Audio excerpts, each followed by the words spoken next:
Bueno, aquí estamos realmente muy, pero muy feliz de poder arrancar este programa nuevamente. Y ya saben, hace unos días, para muchos la fecha feliz, 3 de noviembre, entonces con el equipo de Mind Paraguay pensábamos, bueno, ¿cómo plantear esto?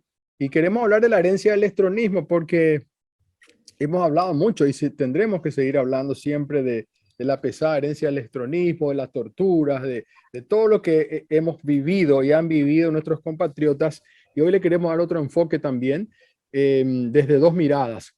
Por un lado, Rosa María Ortiz, comunicadora social, experta en Derecho de la Niñez. Ella fue integrante de la Comisión Internacional de Derechos Humanos y ganadora del Premio por la Igualdad y No Discriminación en la categoría internacional por sus destacados aportes en defensa de los derechos de la infancia en el 2014. Y bueno, ustedes saben, es fundadora de varias organizaciones sociales. Feliz de tenerte, querida Rosa. Hola, buen día a vos y a la audiencia. También un gusto estar aquí. Muchas gracias. Y con nosotros, bueno, Vivian Genes, ella es una dirigente, es del movimiento estudiantil universitario, está cursando la carrera justamente de arquitectura, creo que es un poco más larga el nombre completo de la carrera. Hola Vivian, ¿cómo estás? Hola Leo, hola Rosa, un gusto compartir este espacio con ustedes. Gracias por la invitación. Igualmente. Muchísimas gracias. Bueno, quiero hablar ya les planteaba la herencia del electronismo y pensaba primero en Vivian cuando eras más chica, tal vez Vivian más adolescente, ahora sos una joven, digamos. Así siempre encaramos los mayores estas cuestiones, ¿no? No, en realidad, ¿qué sabías del electronismo vos, digamos, cuando estabas en el colegio? ¿Ya tenías una conciencia política? ¿Se hablaba de la dictadura? Quiero arrancar por ahí un poco primero. Y sabía lo que había leído un poco, o sea, la escuela no me dio muchos elementos ni muchas conversaciones sobre eso, era más bien lo que podía llegar a leer, ¿verdad? Lo que tenía como que de aprendizaje de la dictadura. Y aparte las conversaciones de los señores, que iban un poco más hacia la nostalgia, ¿verdad? Tipo, me decían que era más seguro, que se podía vivir más tranquilo y, o sea, era como que la información más general, ¿verdad? Tipo, yo empiezo a tener como que más conexión con los movimientos sociales y con la gente que estuvo luchando contra la dictadura una vez que entró en el movimiento universitario, ¿verdad? O sea que antes de eso, poco y nada se hablaba de la dictadura, tanto en la escuela. Bueno, de hecho en la escuela yo he visto libros de mis hijas y mis hijos también que aparece Stroessner ahí, pero como el que hizo la obra Itaipú Yacyretá, una cosa así, no lo tratan como Sí, dictador, no se habla de la tortura, no se habla de nada. no, se le relativiza bastante, ¿verdad? Tipo, y yo yo soy de Itagua, ¿verdad? Tipo, es un lugar bastante tranquilo, donde más bien no se entra como que a disputar nuestra perspectiva histórica sobre lo que había pasado en esos momentos, ¿verdad? Y sobre absolutamente nada luego, ¿verdad? Tipo, ni siquiera sobre la conquista, siempre como que esa visión muy relativa que nos entra a hablar de lo que realmente implicó la dictadura para nuestra historia, ¿verdad? Tipo, y lo que implica todavía para nuestro presente. Entonces, como que una vez que entro recién en un contacto más directo con movimientos sociales, es ahí cuando empezamos a dimensionar. Siempre se sabe, ¿verdad? Se sabe que había una dictadura, que había gente perseguida, que habían libertades, derechos que no teníamos, ¿verdad? Y después empezamos como que a dimensionar lo que implicó eso en su momento y lo que implica hasta ahora, ¿verdad? Tipo, cuáles son todavía los resultados, las herencias con las que tenemos que convivir de ese momento histórico de nuestro país y de la región. Así es. Rosa, bueno, Abdo Benítez no es Stroessner, digamos, pero es hijo de la dictadura directamente, ¿no es cierto? Y tenemos esa pesada herencia nosotros todos como sociedad en muchos temas, el clientelismo, el prebendarismo. Háblame de esta herencia del estronismo, por favor. Bueno, tenía 2 años cuando comenzó el gobierno de Stroessner y tenía 37 años cuando terminó. Por lo tanto, se puede decir que gran parte de mi vida la pasé en dictadura. Ahora exactamente son otros 30 años, ¿verdad? Y lo que más lamento, bueno, los recuerdos que tengo desde pequeña es que mi papá era del Partido Febrerista, era un comerciante de la óptica José Acarrón y eh, era, ¿cómo se dice?, del Olimpia, y éramos una familia bastante feliz, digamos, pero veíamos en el barrio que teníamos unos vecinos liberales, de repente había redadas y aparecían hombres saltando por la muralla a mi casa, mi papá los escondía, no entendíamos muy bien, pero lo que hace tu papá está bien. Recién después en la adolescencia, en el colegio, gracias a una profesora maravillosa, una monja, la Madre Teresita Pérez, que todavía vive, ella nos hizo ver, primero a través del catecismo que hacíamos en la Chacarita los sábados a la tarde, conocer una realidad que el colegio y nuestra vida familiar no nos permitía ver, ¿verdad?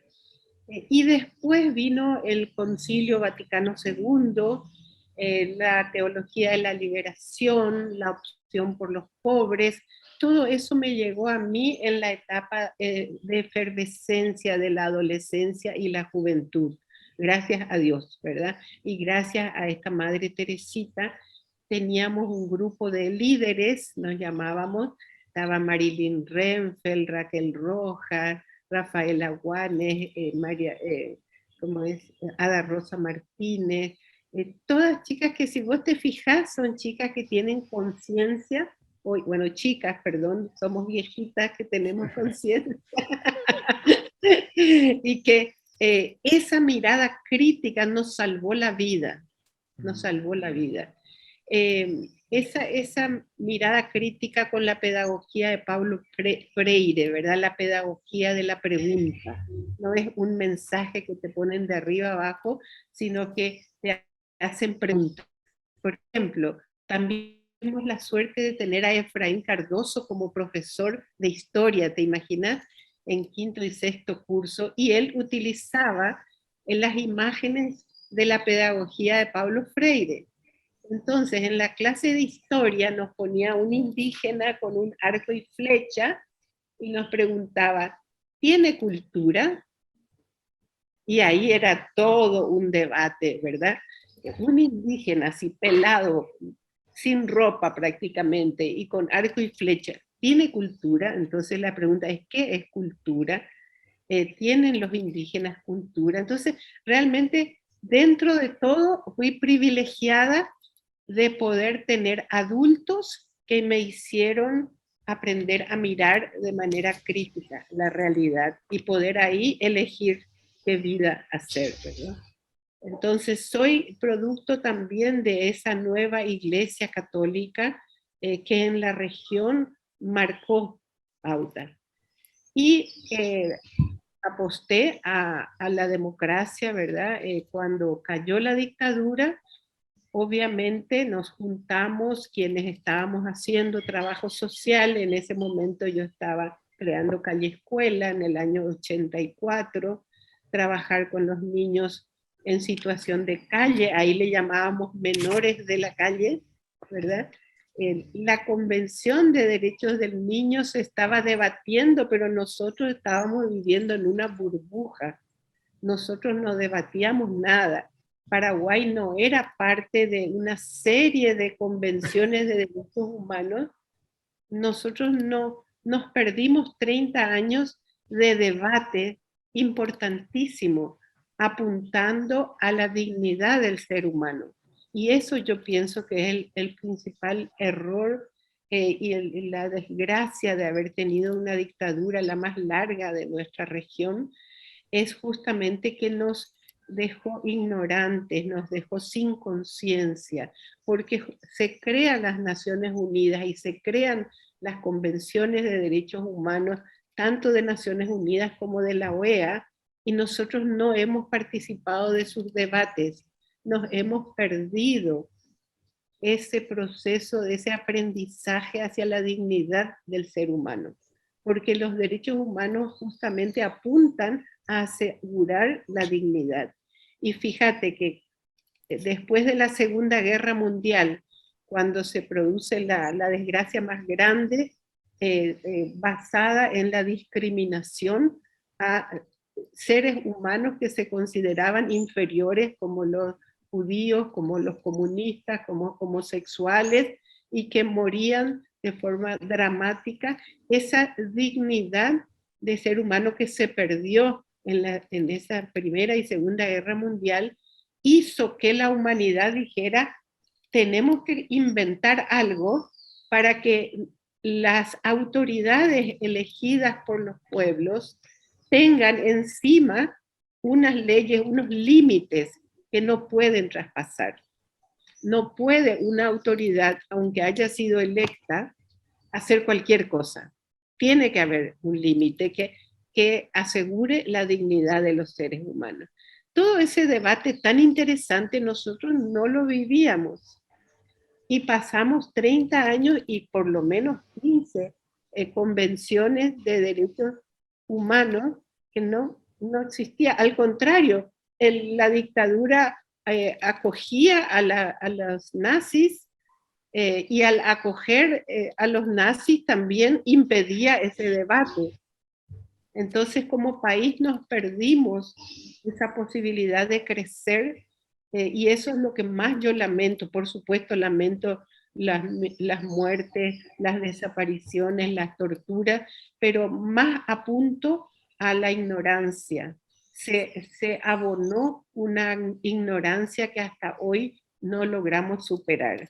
Y es por eso que hoy, cuando se debate sobre derechos humanos, la gente no entiende, dice, ya otra vez eso, que defiende bandidos. No entiende lo que hay detrás de eso, o no hemos sabido, los que trabajamos en derechos humanos, no hemos trabajado de manera inteligente como para superar eso. No, Sí, yo creo que es medio adrede en realidad, esto, por eso estaba pensando todo eso que vos contabas de tu formación, trasladado ahora, ¿no? Por eso con Vivian, ¿verdad? Porque si las escuelas hubieran tocado estos temas de derechos humanos, si se hubiera hablado de la dictadura, de todo su pasado, de cómo nos achataron culturalmente también, porque aquí no hubo un destape como en España, como en Brasil, con Argentina, es decir, hay una gran diferencia, y esto también me hace recordar, Vivian y Rosa, que cuando hice una nota una vez con uno de los chicos, cuando estaban tomando los colegios en la era de Cartes, una estudiante me dijo, Leo, nosotros queremos tener una educación crítica. Y a mí me encantó que me diga, es una niña de 15 años, ¿verdad? Digo, wow, qué necesidad hay de que haya esa conciencia crítica que no se enseña, Vivian, en ningún lado, en las escuelas, los profesores. O sea, no tuviste la oportunidad, a pesar de la dictadura que tuvo, por ejemplo, Rosa, con lo que ella acaba de contar. Así es. De hecho que ni en el colegio ni en la universidad, en los espacios oficiales, ¿verdad? Dentro de la universidad, la formación que al menos me llegó a mí, a varios compañeros, es a través de los pares, ¿verdad? Tipo a través de pares que tenían como contactos, armábamos talleres con profesores que nos gustarían que sí estén como docentes oficiales de la universidad, ¿verdad? Tipo...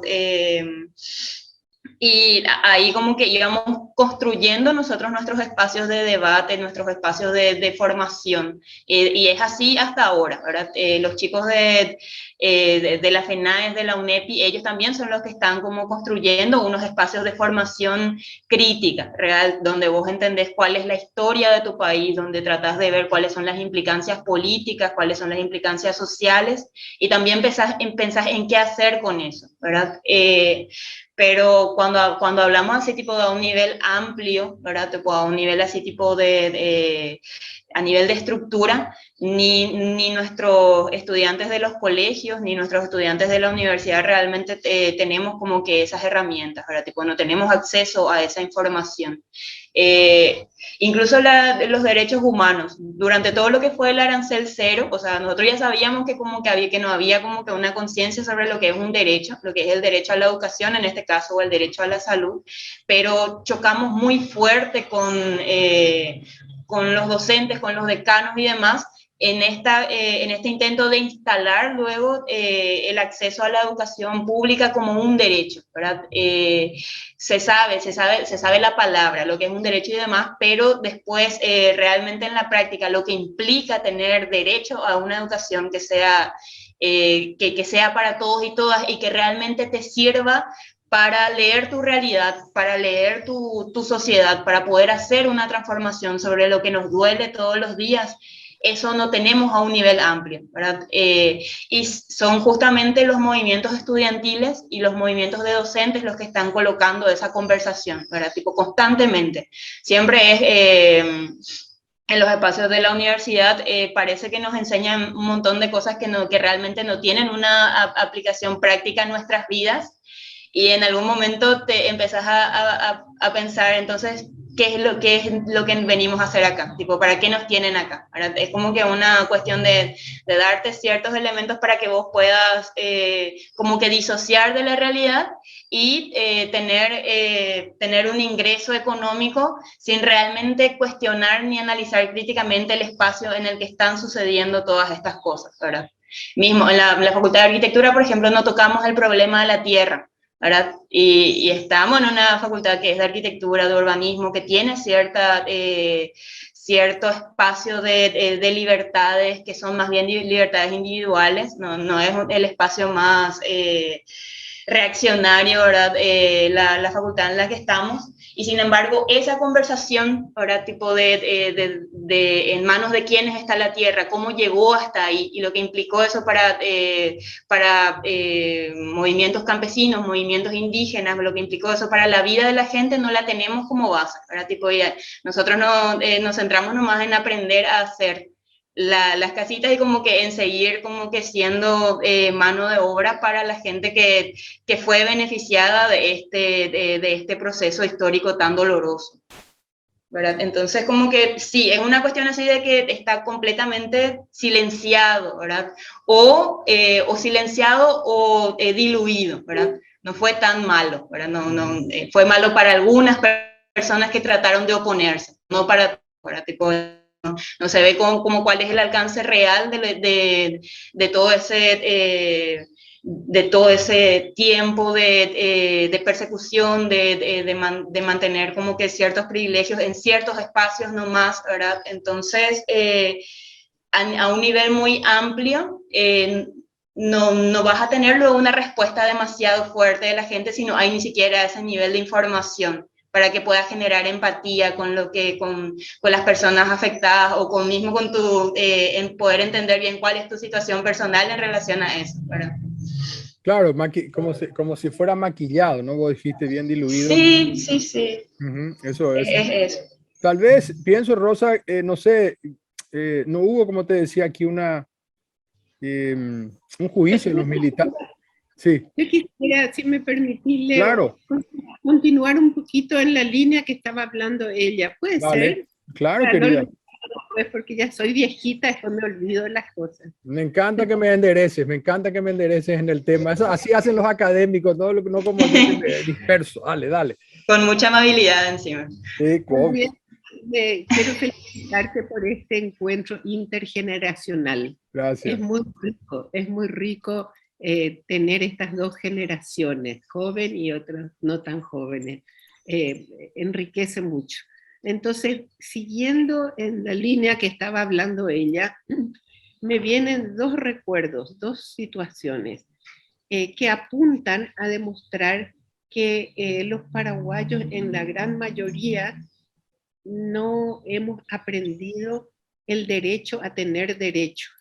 No nos vemos como personas con derechos a gozar de derechos. No entendemos siquiera qué significa eso. Te voy a poner dos ejemplos. Sí. Hace 35 años cuando trabajábamos con niños de calle por la terminal de ómnibus, había un chiquito de 10, 12 años, eran abusados los que estaban ya viviendo en la calle por un señor homosexual borracho que los abusaba. Entonces tratábamos nosotros de encontrar, porque también era todo un aprendizaje de qué pedagogía usar, ¿verdad? Entonces la pedagogía era la pregunta. Si nosotros le decíamos, esto está bien, esto está mal, ¿de qué les sirve? Si ellos lo que querían era comer. Entonces no es el bueno o malo, sino qué conviene. O sea, era todo un desafío. Entonces preguntábamos, ¿verdad? Si por qué ellos se dejaban hacer esas cosas. Y ellos decían, ¿qué importa si él nos da siempre hamburguesas después? ¿Verdad? Es un ejemplo. 30 años después, una señora que cuida a mi madre, apareció González Daer en la televisión. Yo tengo también, he vivido en Luque, así que sé lo que significa González Daer en Luque. Ella también es de una compañía de Luque. Entonces le digo, bueno, por fin este bandido va a caer. Ay, ña Rosa, sí, es bandido, pero nos da trabajo. Entonces te das cuenta, estos dos ejemplos del adolescente, del niño en calle y esta señora están atrapadas en un sistema donde no importa, pero nos da algo de comer. Hasta ahí llega la posibilidad de evaluar su realidad. Y díganme ustedes si no es así, cuando vemos, todo el mundo ve lo que pasa, así lo ganó el partido, ganó Nenecho, ganó Nenecho, y hasta ahí nomás podemos llegar. Esa ignorancia, ese no ser capaces de ver la realidad, es lo que impide después actuar favorablemente para cambiar esa realidad. Esa es una enfermedad cultural que lastimosamente, a pesar de 30 años, no hemos logrado cambiar. Y no es solo por los 35 años de dictadura. Eso abonó más el terreno. Pero si uno mira nuestra historia, no hemos tenido muchos tiempos democráticos para decir, bueno, volvimos a la democracia. Eso se podía decir que Uruguay volvió a la democracia, que Chile volvió a la democracia, Brasil, Argentina, pero nosotros, ¿a qué democracia volvimos? Pues todavía estamos construyendo lo que es una democracia y por eso nos es más difícil. Eso es lo que quería Gracias, complementar a lo Rosa. que decía. No, muy bien apuntado, sí. Hemos hablado después de las elecciones municipales, justamente de la compra de votos. Nosotros hemos publicado una encuesta de la CELAC, que es un centro latinoamericano de estudios geopolíticos, que hizo una encuesta en Paraguay donde la compra de votos, vos le preguntabas y más del 50% decía que eran muy normal en su municipio y ese aprovechamiento también, ¿no? En las comunidades indígenas más vulnerables. Muchos dicen, bueno, me agarro un 100, un 200, 1000 y por lo menos eso, total, en 5 años no me dan nada. O sea, es una cosa tan triste, tan lamentable, tan dolorosa, ¿no? Como Por eso cultural. hice estos dos ejemplos de este niño Claro, absolutamente desvalido. Es exactamente, nuestra población desvalida es exactamente, se y, deja violar en sus exacto. derechos por un 100.000, un 150.000. Y eso es lo que pasa, ¿no? Y tiene que ver con la herencia del estronismo y tiene que ver con el Partido Colorado también. Permítanme Sí. hacer una breve pausa, por favor, y ya volvemos. Dale.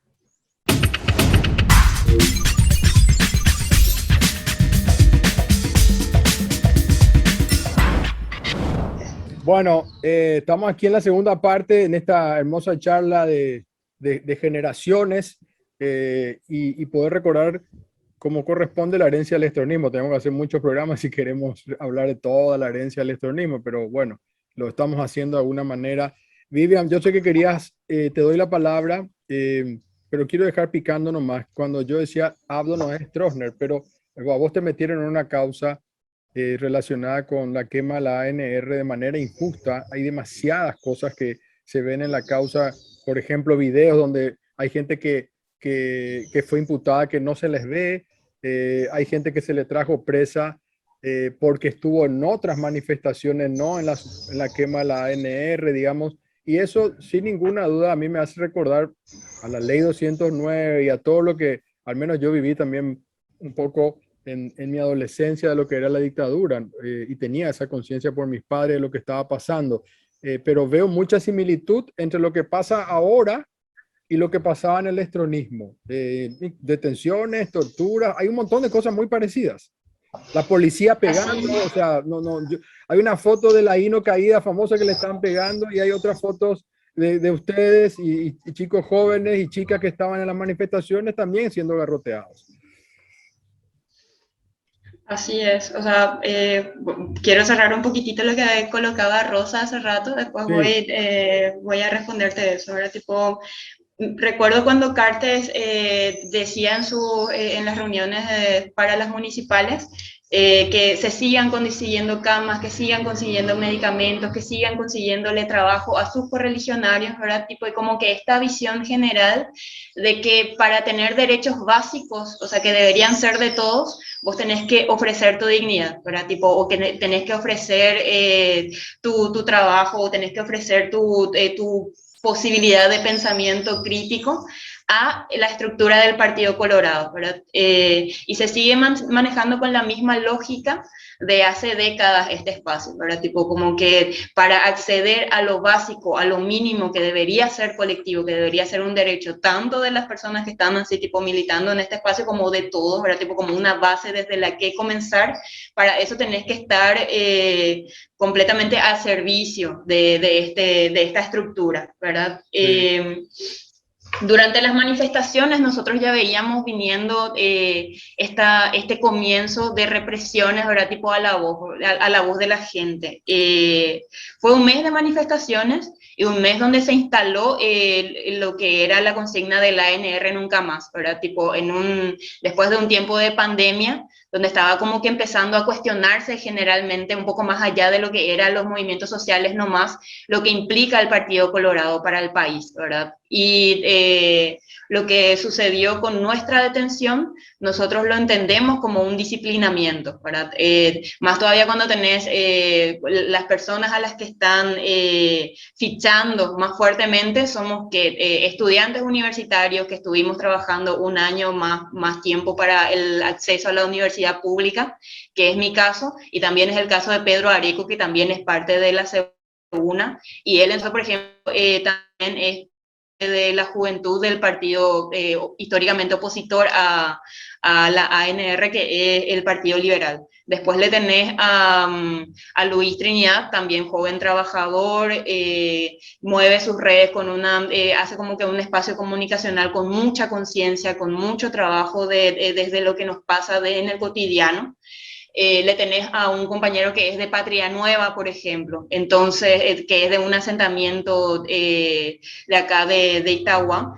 Entonces, como que tenés la selección de gente a la que se le lleva a este proceso penal pasa mucho por las reivindicaciones sociales en las que estamos también, ¿verdad? Porque en el video se le ve a mucha más gente con la cara descubierta que estaba en el lugar y para mí, muchísimo mejor que no haya más gente imputada, ¿verdad? Tipo, en nuestro caso no debería luego estar investigándose una manifestación, ¿verdad? Tipo, una manifestación que fue para exigir que se lleve bien la pandemia, ¿verdad? Tipo, ese día que era que no se iba a llevar ni siquiera a juicio político a la gente que estaba llevando la pandemia con con un trabajo que era de genocidio, ¿verdad? Así, tipo, no había acceso general a camas, a oxígeno, a vacunas, y la respuesta a eso, en lugar de pensar en nuevas políticas de salud, en nuevas políticas públicas, era reprimirnos a los que estábamos levantando la voz, ¿verdad? Entonces, es bastante grave lo que está pasando, es bastante fuerte, y no se centra en nosotros. Lo nuestro fue bastante mediatizado,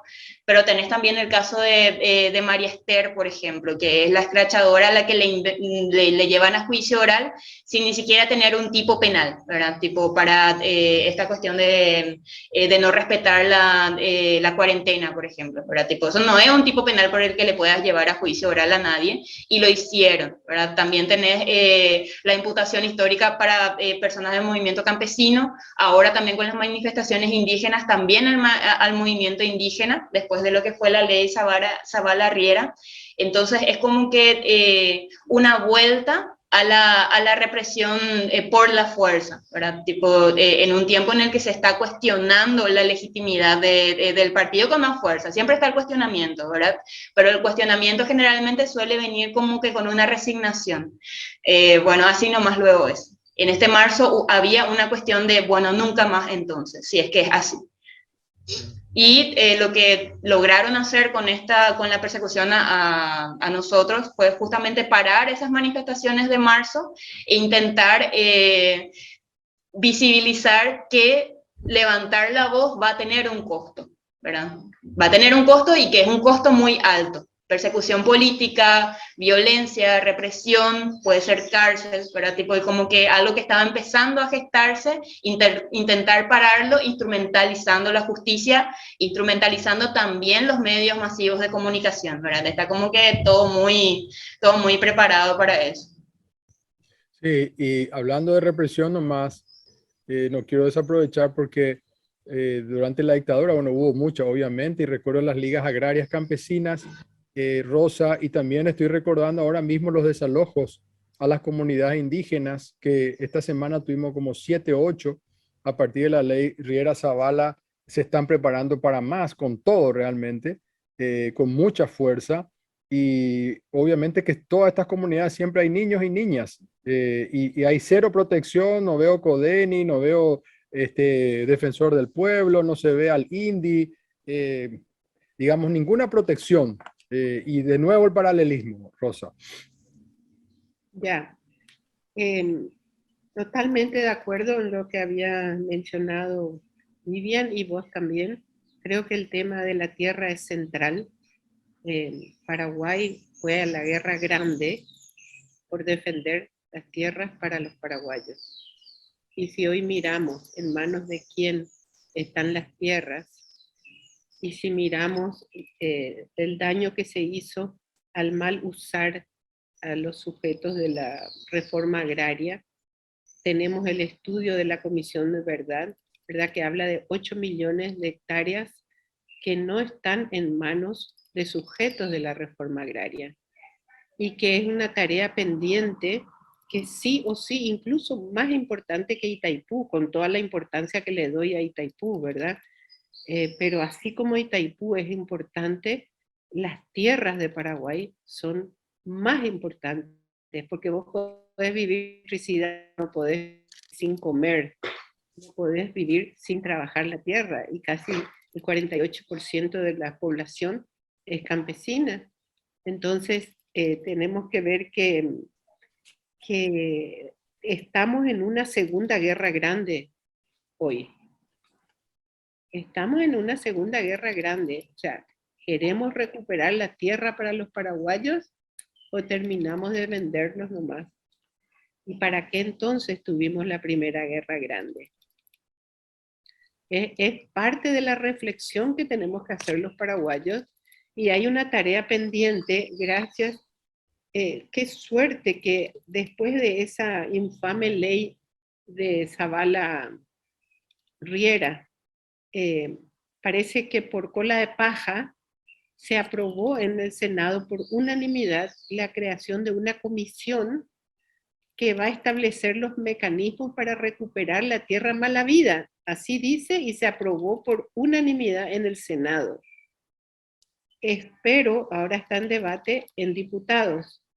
Ojalá también en diputados se apruebe y que podamos hacer uso adecuadamente de esa comisión para recuperar las tierras mal habidas.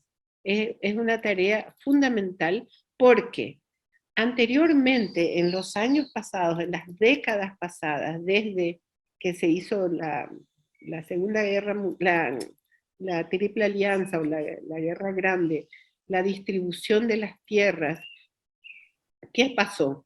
Que la distribución ha sido tan mal hecha que se fue perdiendo y hoy en día no hay a dónde ir. Antes, los campesinos que eran echados de su tierra iban al norte y había tierra fiscal y se instalaban en el norte. Toda la parte de San Pedro, Concepción, Amambay, encontrar asentamientos que después se convirtieron en pequeños pueblos, ¿verdad?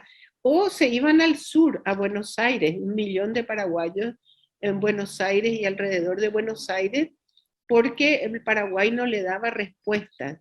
Lo único que le daba es tierra al norte, ¿verdad? Hoy en día ya no hay esa salida. ¿A dónde van a ir los paraguayos que no tienen tierra? A Buenos Aires ya no van. No van a ir a España. No van a ir al norte porque ya no hay tierra. Entonces un caldo de cultivo que va a estallar. Va a estallar porque ¿dónde van la comunidad, cómo se llama? Potú. Capotú. A Potú. ¿A dónde va a ir? A la plaza de armas. Y sabemos que ahí no van a estar mucho tiempo. Y entonces, ¿dónde? Y Capotú hay muchos. ¿Y a dónde van a ir? Si no hay una redistribución de las tierras públicas mal habidas, esto va a estallar, va a ser una bomba, una violencia. Y se está ya planteando ampliar el uso de las Fuerzas Armadas para fortalecer a la policía.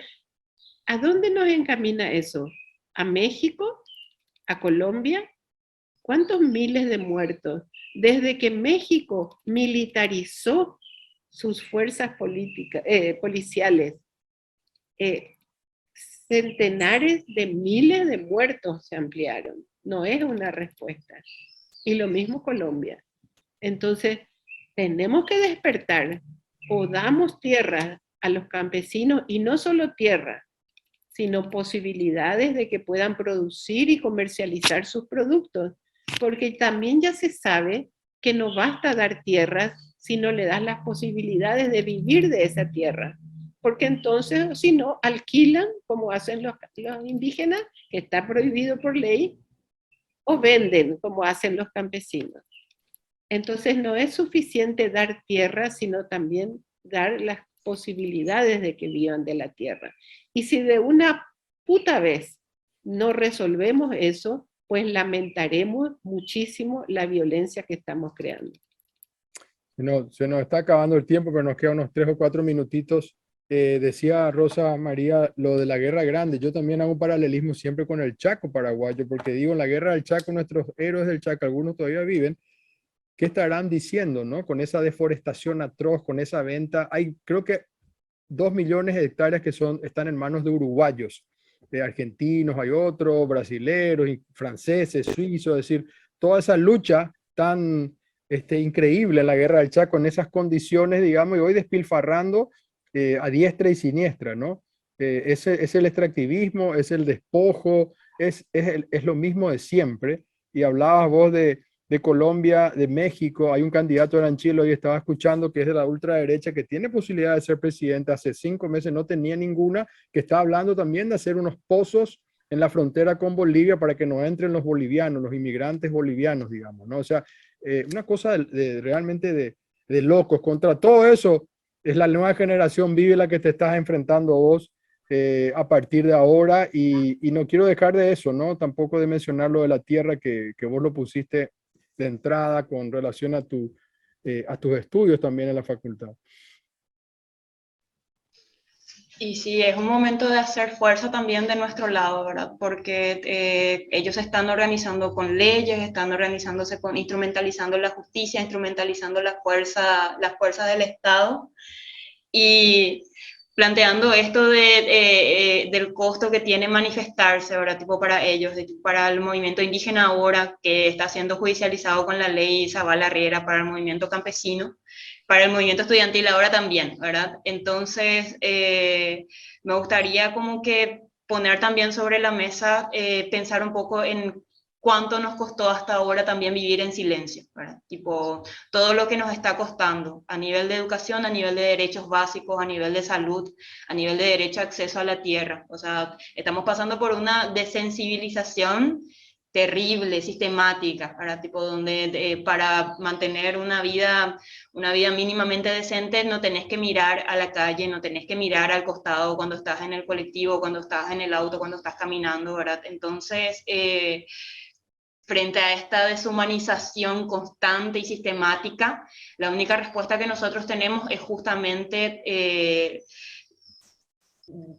dejar de estar cómodos con ese silencio, ¿verdad? Tipo, dejar de estar tranquilos con ese silencio, que no es solamente algo que le afecta a otras personas, también nos afecta en el cuerpo a nosotros, en nuestras condiciones de vida, ¿verdad? Tipo, estemos en el espacio en el que estemos.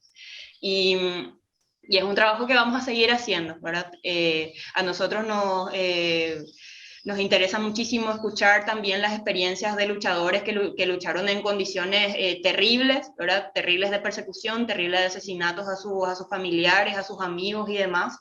Y poder ver también qué herramientas podemos ir aprendiendo de este tiempo, ¿verdad? Tipo de este tiempo de año en el que está instalado este partido.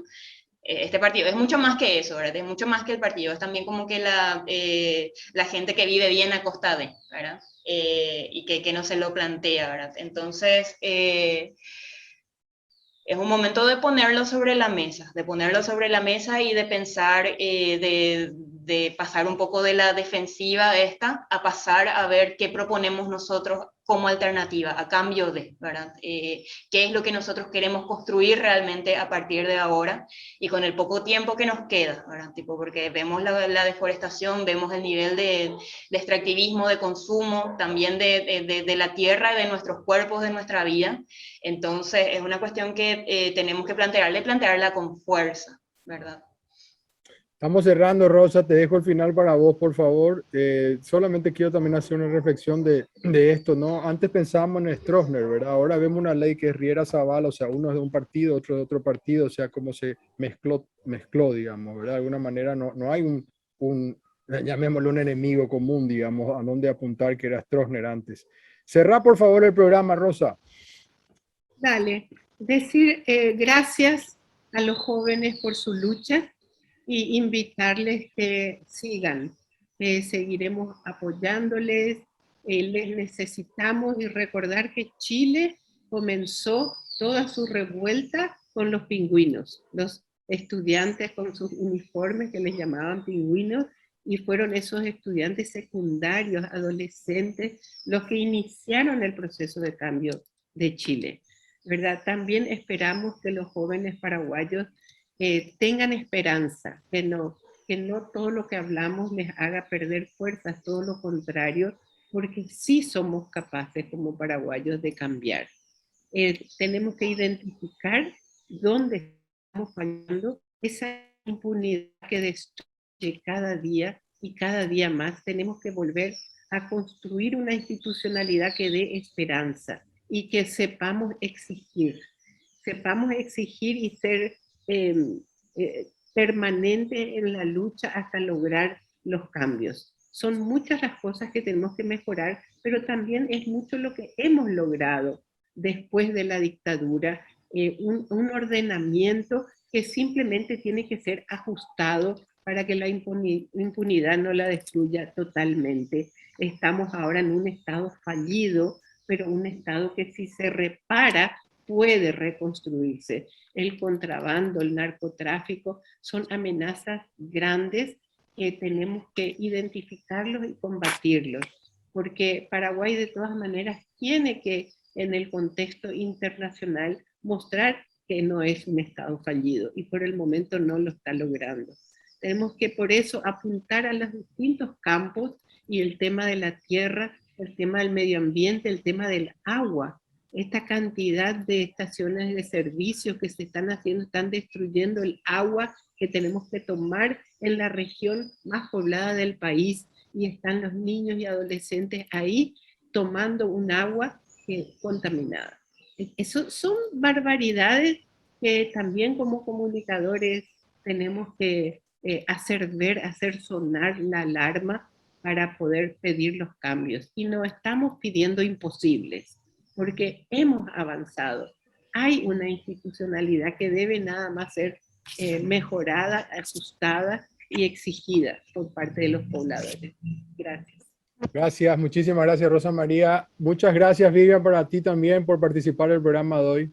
Gracias, gracias. Gracias, Rosa. Muy lindo escucharles, en serio.